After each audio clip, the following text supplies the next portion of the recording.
আমাৰ সোসাইটি কেনেকুৱা চাওকচোন যেতিয়া আপুনি ষ্ট্ৰাগল কৰি আছে যিকোনো ঠাইত চাকৰি হওক বিজনেছ হওক ষ্টাৰ্টআপছ হওক যিকোনো ঠাইত আপুনি যেতিয়া পৰ্যন্ত ষ্ট্ৰাগল কৰি আছে নহয় আপোনাক কোনো ভেলু নিদিব এই ক'ত পাব নোৱাৰে ফটোখন চাই গ'লে কি লাগিছে ইণ্ডিয়ান গভৰ্ণমেণ্টে এটা ডেটা ওলাইছে যে ইণ্ডিয়াৰ ভিতৰত কোনখন ৰাজ্যত বা কোনখন ইউনিয়ন টেৰিটৰীত সবতকৈ বেছি ষ্টাৰ্টআপছ খুলিছে ইণ্ডিয়াৰ ভিতৰত সবতকৈ বেছি মহাৰাষ্ট্ৰত ষ্টাৰ্টআপ হৈছে কিন্তু আমাৰ ইয়াতে কনচাৰ্ণ কি আমাৰ অসমৰ নামটো কি কাৰণে ইয়াতে নাই অসমৰ মানুহে বিজনেছ কৰিব নাজানে নে ষ্টাৰ্টআপ খুলিব নাজানে কি কাৰণে নাই সেইটোৰে বিষয়ে আজি কথা পাতিম আৰু আপোনালোক লিংক কৰিব পাৰিব যে কথাখিনি যে মই পাতিলোঁ বা কথাখিনি যে মই আজি আলোচনা কৰিলোঁ সেই কথাখিনি সঁচা নে মিছা গতিকে ভিডিঅ'টো শেষলৈকে চাব পোনপ্ৰথমে জানো যে ষ্টাৰ্টআপ মানে কি যিসকলে নাজানে তাৰ বাবে কৈ আছোঁ ষ্টাৰ্টআপ মানে হ'ল যে কিবা এখন ঠাইত নতুন এটা বিজনেছ খোলাটোকে ষ্টাৰ্টআপ বুলি কয়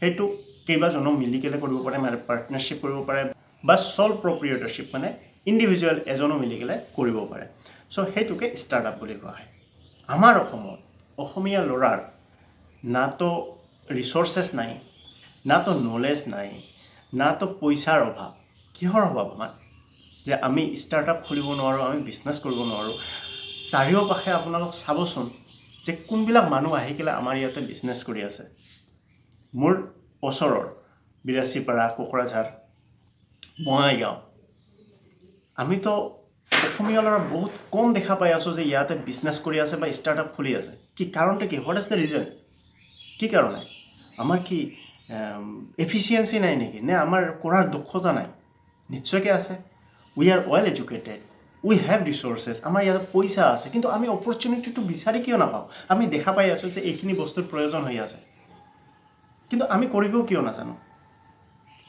আমাৰ তাত প্লেন বহুত আছে আৰু ৰ'জ প্লেনিং আহে আমাৰ তাত কিন্তু আমি কেতিয়াও এইটো একশ্যন কৰিব নোৱাৰোঁ কি কাৰণ বিজনেছ কি কাৰণে কৰিব নোৱাৰি সেইটো মই কথাটো আপোনালোকক জনাই আছোঁ আপোনালোক ভালকৈ শুনিব আমাৰ তাত চব কিছুই আছে কিন্তু আমাৰ তাত নাই এটা বেকবন আমাৰ যিটো পিছৰ মেৰুহাৰা হয় নহয় বেকবন সেইটো আমাৰ ষ্ট্ৰং হ'ব লাগিব তাৰমানে আমাক ছাপৰ্ট কৰিব লাগিব আমাক ছাপৰ্ট কিমানজনে কৰে আপুনি ভাবকচোন এজন ষ্টাৰ্টআপ খুলিব বিচৰা বা এজন কোনোবাই যদি বিজনেছ কৰিব বিচাৰে নহয় তাক 99.9% মানুহে যাই গ'লে কয় তই বিজনেছ কৰিবি সঁচা বিজনেছ কৰিব পাৰিবি বিজনেছ আমাৰ কাৰণে নহয় বাবা চাকৰি কৰ চাকৰিৰ ফৰ্ম ফিল আপ কৰ চাকৰিৰ কাৰণে প্ৰিপেৰেশ্যন কৰ ইমান কৰি কেলে তই বিজনেছ কৰিবি কিয় ভাই বিজনেছ পঢ়া শুনা মানুহে বিজনেছ নকৰে নেকি মাৰোৱাৰী জনগোষ্ঠী বেংগলী জনগোষ্ঠী যিবোৰ মানুহ আছে নহয় এম.কম চাৰ্টাৰ্ড একাউণ্টেণ্ট বি.কম MBA কৰি কেলে যাই কেলে চাওক নাই কিমান ডাঙৰ ডাঙৰ বিজনেছ কৰি আছে আৰু আমাৰ মানুহ আৰে ভাই মই গ্ৰেজুৱেট কৰিছোঁ কি কাৰণে মই বিজনেছ কৰিম কি কাৰণে মই ষ্টাৰ্টআপ কৰিম মোৰ ল'ৰা তো চাকৰি কৰিব মেট্ৰিক পাছ কৰাৰ পিছতে এটাই লক্ষ্য থাকে ছায়েন্সত পঢ়াম ইঞ্জিনিয়াৰ কৰাম মোৰ ল'ৰাক ডক্টৰ কৰাম ৰিয়েলিটি কম আজিৰ দিনত ইঞ্জিনিয়াৰ্ছবোৰ এনেই বহি আছে আজিৰ দিনত MBAবোৰ এনে বহি আছে আজিৰ দিনত M.Com MSc MA ভেলুলেছ হৈ গৈছে কি লাভ গভৰ্ণমেণ্টৰ চাকৰি লাগে চবৰে এইটোৱে আশা যে গভৰ্ণমেণ্টৰ চাকৰি পালে আমাৰ লাইফ ছেট কোনো টেনশ্যন নাই গভৰ্ণমেণ্টৰ চাকৰিৰ কাৰণে প্ৰিপেৰেশ্যন কৰ আজি প্ৰিপেৰেশ্যন কৰা ষ্টাৰ্ট কৰিব আজি বোলে কালি বোলে সেইটো ডিগ্ৰী লাগে সেইটোত প্ৰিপেৰেশ্যন কৰা ষ্টাৰ্ট কৰিব হ'ল তাৰপিছত বোলে আৰু এটা ডিগ্ৰী লাগে এতিয়া প্ৰফেচাৰৰ কথা কওঁ বা টিচাৰৰ যদি কথা কওঁ মাজতে কি আছিলে যে অকল হাই ছেকেণ্ডাৰী আৰু DLED পাছ কৰিলে আপুনি পাই যাব চাকৰি টেটৰ যিটো নেকি আজিৰ দিনত সবতকৈ ট্ৰেইনিঙো চলি আছে টেট হয়নে আৰু আমি তাৰ কাৰণে ফেৰ বকৰিৰ নিচিনাকৈ কি কৰোঁ DLED কৰিবলৈ গুচি গ'লোঁ চবে হয়নে DLED ইমান DLED বাপৰে বাপ আৰু DLEDবোৰ কেনেকৈ আহিছে চাৰ্টিফিকেটবোৰ এইবোৰ আই ডোণ্ট থিংক কি মোক ক'ব লাগিব আপোনালোকক DLED B.Ed বাহিৰৰ পৰা B.Ed চাৰ্টিফিকেট লৈ আহে পইচা হ'লে হৈ যায় মেটাৰ নকৰে একো PhD চাৰ্টিফিকেট কিমান লাগে আপোনালোক সকলোৱে জানে কিন্তু ক'বলৈ ভয় কৰে ঠিক আছে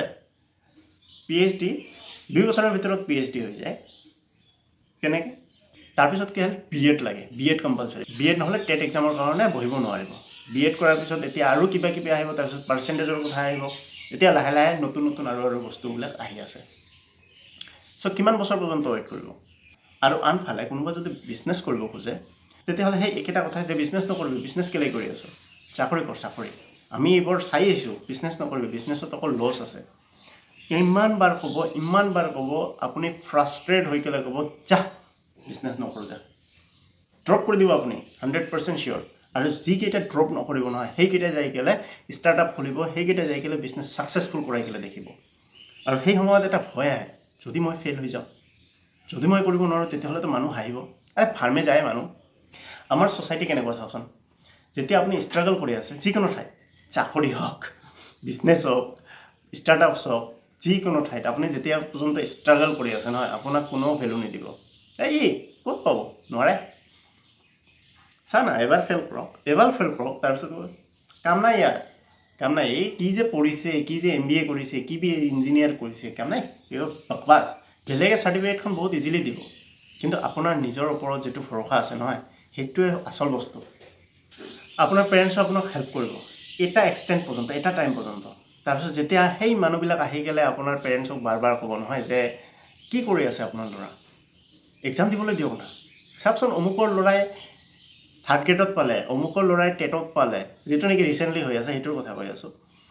অমুকৰ ল'ৰাই পুলিচত পালে। আপোনাৰ ল'ৰাই ইমান পঢ়া শুনা কৰি পেলাই কি ঘৰত বহি আছে, কিন্তু আপুনি ষ্টাৰ্টআপৰ কাৰণে কিবা কিবি মাথা মাৰি আছে, বিজনেছৰ কাৰণে কিবা কিবি মাথা মাৰি আছে। সেইটো তেতিয়া পৰ্যন্ত আপোনাক তেনেকুৱাভাৱে ক'ব। আৰু আপোনাৰ পেৰেণ্টছে আহি গ'লে এটা সময়তো ভাগি পৰিব সিহঁতক যে বাবা কিবা এটা কৰ। কাৰণ ষ্টাৰ্টআপ আৰু বিজনেছৰ কাৰণে সময় লাগে, বহুত টাইমৰ প্ৰয়োজন হয়। তো তাতে যাই পেলাই যদি কোনোবা আপোনাক বাৰ বাৰ কৈ থাকে, তাৰপিছত যদি পেৰেণ্টছে আপোনাক কৈ থাকে নহয়, আপুনি কমপ্লিটলি ভাঙি যাব। আপুনিও ভাবিব যে বাদ দিয়া ষ্টাৰ্টআপছ, কিবা এটা জব কৰি লওঁ। ৰিচেণ্টলি এক্সাম্পলটো কওঁ, যিটো নেকি 3rd গ্ৰেড আৰু 4th গ্ৰেডৰ চাকৰি হ'ল, কিমানটা আছে 8 পাছৰ, কিমানটা আছে মেট্ৰিকুলেশ্যনৰ যিয়ে নেকি চাকৰি পাইছে 3rd গ্ৰেড 4th গ্ৰেডৰ। মই এনেকুৱা চাইছোঁ ভাই, 70% 80% পোৱা ল'ৰা, ভাল ইনষ্টিটিউটত পঢ়া ল'ৰা, বাহিৰত যাই পেলাই পঢ়া ল'ৰা আহি পেলাই এতিয়া ঘণ্টি বজাব, বেয়া নাপাব দেই, ৰিয়েলিটি কৈ আছোঁ, ঘণ্টি বজাব সেই একেটা স্তৰৰ মানে এডুকেশ্যন, সেই একেটা, কিছুমান ক্ষেত্ৰত তাতকৈ বেয়াহে আছিলে। ই যাই পেলাই 3rd গ্ৰেডত চাকৰি কৰি আছে, অফিচাৰ ৰেংকত চাকৰি কৰি আছে, আৰু ই যাই পেলাই আপোনাক অৰ্ডাৰ কৰিব, আপুনি যাই পেলাই ফাইলখন উঠাই আনিব, চাহকাপটো লৈ আহিব। 4th গ্ৰেডৰ চাকৰি এইটোৱে, মই কাকো মানে ডিছক্ৰিমিনেট কৰা নাই ইয়াতে, ঠিক আছে। কিন্তু কি কাৰণে, আৰু পেৰেণ্টছে এইটোৱে বস্তু লৈ পেলাই বহুত মানে হেপী, প্ৰাউড যে মোৰ ল'ৰা চাকৰি পাইছে, গভৰ্ণমেণ্ট চাকৰি। কি চাকৰি, কি ডেজিগনেশ্যন? আপোনাৰ ল'ৰা এজন ইঞ্জিনিয়াৰ, যাই পেলাই কি পাইছে? আপোনাৰ ল'ৰা এজন BSc MSc MA পাছ, মাষ্টাৰ ডিগ্ৰী কৰা, কি পাইছে যাই পেলাই? কি চাকৰি কৰি আছে? কিয় এইবোৰ কিয় হৈ আছে? তেতিয়াহ'লে 8 পাছবিলাকে বা 10 পাছবিলাকে কি কৰিব? ইহঁতৰ চাকৰিটোতো আপুনি খালে। ইঞ্জিনিয়াৰ্ছবিলাকে মাৰ্কেটিঙৰ চাকৰিবিলাক খায়, তেতিয়াহ'লে MBA পাছ কৰাবিলাক কি কৰিব? ময়ো PGDM-ৰ এটা ষ্টুডেণ্ট আছিলোঁ, আমি জানো এইবোৰ বস্তু, ফেচ কৰিছোঁ। ইঞ্জিনিয়াৰ এটা মানে 80%ৰ ওপৰত, 70%ৰ ওপৰত চববিলাকতে প্ৰফিচিয়েঞ্চি ইয়াৰ বেছি আমাতকৈ। মেথছত ই ভাল, ইংলিছত ই ভাল, চব ঠাইতে ই ভাল। তো এটা 45%, 50%, 60% পৰা ল'ৰা কেনেকৈ পাব যাই পেলাই? নিশ্চয়কৈ নোৱাৰিব। ইঞ্জিনিয়াৰ কৰি পেলাই MBA কৰিলে, MBA কৰাৰ পিছত ইয়াৰ জবটোতো খাই দিলে। মই ইয়াতে ইঞ্জিনিয়াৰক বেয়া কৰা নাই, ইঞ্জিনিয়াৰিঙত তাতে জব নাপাই আছে, গতিকে বেলেগত আহি পেলাই ইহঁতে জব লৈ আছে। গতিকে এই MBA কৰা ল'ৰাখিনিত ইয়াতে জব নাপাব, গতিকে বেলেগত যাই পেলাই জব ল'ব। তেতিয়াহ'লে লোৱাৰ ক্লাছৰবিলাক ক'ত যাব ভাই? এইবোৰ বস্তুৱেতো বহুত এটা ডাঙৰ বস্তু নহয়, কোৱান্টিটি বঢ়াই আছে, চৰকাৰে হয়তো বস্তুত ধ্যান নিদি আছে। এইটো মই নকওঁ, ডেটাই কৈ আছে। বিজনেছ যেতিয়া কৰিব যাবা, বিজনেছ কৰিব নোৱাৰিবা জাষ্ট বিকজ অফ ছ'চাইটিৰ বহুত কাৰণ। আৰু এটা বহুত ডাঙৰ কথা, ছোৱালী নাপাবা, বিয়াৰ কাৰণে ছোৱালী নাপাবা যদি গভৰ্ণমেণ্ট চাকৰিয়াল নহয়। এইটো এটা আমাৰ নিচিনা ল'ৰাৰ দিমাগত না বহুত ভয়ংকৰভাৱে সোমাই আছে। প্ৰাইভেটত আমি জব নকৰোঁ, কাৰণ প্ৰাইভেট এটা কথাতে প্ৰাইভেটত জব কৰিবা। গুৱাহাটীত যাই গ'লে চাবচোন, প্ৰাইভেটত কৰি পেলে মাহত 2 লাখ, 2.5 লাখ, 4 লাখ, 5 লাখ পৰ্যন্ত ইনকাম কৰে মাহত। কিন্তু এইটোৰ কাৰণে সময় লাগিব, যাই গ'লে আপোনাৰ সেই 12,000 15,000 টকাৰে চাকৰিটো কৰিব লাগিব আগত। কাৰণ এক্সপেৰিয়েঞ্চটো পইচা দি নাপাব নহয় আপুনি। এক্সপিৰিয়েঞ্চ যিমান আপোনাৰ ভাল হ'ব, প্ৰফিচিয়েঞ্চি যিমান আপোনাৰ ভাল হ'ব, সিমান আপোনাৰ প্ৰমোশ্যন হ'ব, আৰু সেই হিচাপত আপুনি আগুৱাই যাব। গতিকে মাইণ্ডছেটটো আমাৰ চেঞ্জ কৰিব লগা হৈছে, আৰু আমাৰ ছ'চাইটিৰ মানুহৰ মাইণ্ডছেটটো চেঞ্জ কৰিবলগীয়া হৈছে। আদাৰৱাইজ আজি আমাৰ বাৰী, কালি আপোনাৰ ল'ৰা ছোৱালীৰ বাৰী হ'ব, ঠিক আছে। এই যে যেনেকুৱা আনএমপ্লয়মেণ্ট বাঢ়ি আছে নহয়, এজন ষ্টাৰ্টআপ খুলিলে কমচে কম 10জন মানুহক ই চাকৰি দিব পাৰিব, কিবাটো দিব পাৰিব, কিবাটো পইচা দিব পাৰিব। আজি সৰুৰ পৰা ষ্টাৰ্ট কৰক, 5 বছৰৰ ভিতৰততো ই বহুত ডাঙৰ মানুহ হৈ যাব নহয় তেতিয়া। গতিকে ছাপৰ্ট কৰক সেইজন মানুহক যিয়ে নেকি ষ্টাৰ্টআপ খুলিব বিচাৰি আছে। আৰু এজন মানুহ যদি ষ্টাৰ্টআপ খুলিব বিচাৰি আছে না, ই গাধ নহয়। চাকৰিতকৈ ই মালিক হ'ব খুজি আছে, এটা ইনষ্টিটিউটৰ বা এটা কোম্পানীৰ ই এটা মালিক হ'ব খুজি আছে। চাকৰি ইয়াৰ কাৰণে বহুত ডাঙৰ এটা মেটাৰ নকৰে। ইয়াৰ লেভেলটো ক'ত, ইয়াৰ লেভেলটো কমপ্লিটলি বেলেগ, ঠিক আছে। আৰু যদিও আপুনি ষ্টাৰ্টআপ খুলিব বিচাৰি আছে, যদিও আপুনি ফেইল হৈ যায় নহয়, আপোনাৰ যিটো এক্সপিৰিয়েঞ্চ হ'ব নহয় ব্ৰাদাৰ, সেই এক্সপিৰিয়েঞ্চটো আপোনাক কোনেও দিব নোৱাৰে। চাগে আপোনালোকৰ ভিতৰতো বহুতৰে ষ্টাৰ্টআপ খুলিব, বিজনেছ কৰিবলৈ মন আহিছিল, কিন্তু দাবী কেলে এতিয়া চাকৰি কৰি আছে। গতিকে সেইটো যদি হৈ আছে না, খোলক নিজকে আৰু ষ্টাৰ্টআপ কৰাৰ চেষ্টা কৰক। আৰু ময়ো এটা সৰু সুৰা ষ্টাৰ্টআপ খুলিব গৈ আছোঁ, মোৰো মানুহৰ প্ৰয়োজন হৈ আছে। যদি কোনোবাই ইণ্টাৰেষ্টেড হয় নিশ্চয়কৈ ফোন কৰিব, ফোন নম্বৰটো দিয়া আছে, ডিটেইলছ আপোনালোকক বুজাই দিম। ভিডিঅ'ত এতিয়াই মই ৰিভিল নকৰোঁ। তো আজিলৈ ইমানেই। বহুত মনৰ ফিলিংছ, বহুত মনৰ কথা ক'লোঁ। চাগে আপোনালোক হাৰ্ড হৈছে, কোনোবাই যদি হাৰ্ড হৈছে তেতিয়াহ'লে মাফ কৰিব। তাকো ইণ্টেনশ্যনেলি মই একো কোৱা নাই। চ' কথাখিনি আপোনালোকৰ যদি তেনেকুৱা অনুভৱ কৰে নিশ্চয়কৈ কমেণ্ট বক্সত জনাব। যদি ইউটিউবত যদি চাই আছে তেতিয়াহ'লে ছাবস্ক্ৰাইব কৰিব, আৰু ফেচবুকত যদি চাই আছে তেতিয়াহ'লে ফ'ল' কৰি দিব। তো আজিলৈ ইমানে। আশা কৰোঁ যে আপোনালোকক ছাপোৰ্ট কৰিব। কিবা এটা নতুন বস্তুৰ এটা আৰম্ভণি কৰিছোঁ। ফাইনেন্সৰ বিষয়ে মানুহক অকণমান এৱাৰনেছ কৰাৰ কাৰণে আমি পদক্ষেপ লৈছোঁ। তো গতিকে আপোনালোক ছাপোৰ্ট কৰিব। আজিলৈ ইমানেই। লগ পাম নেক্সট ভিডিঅ'।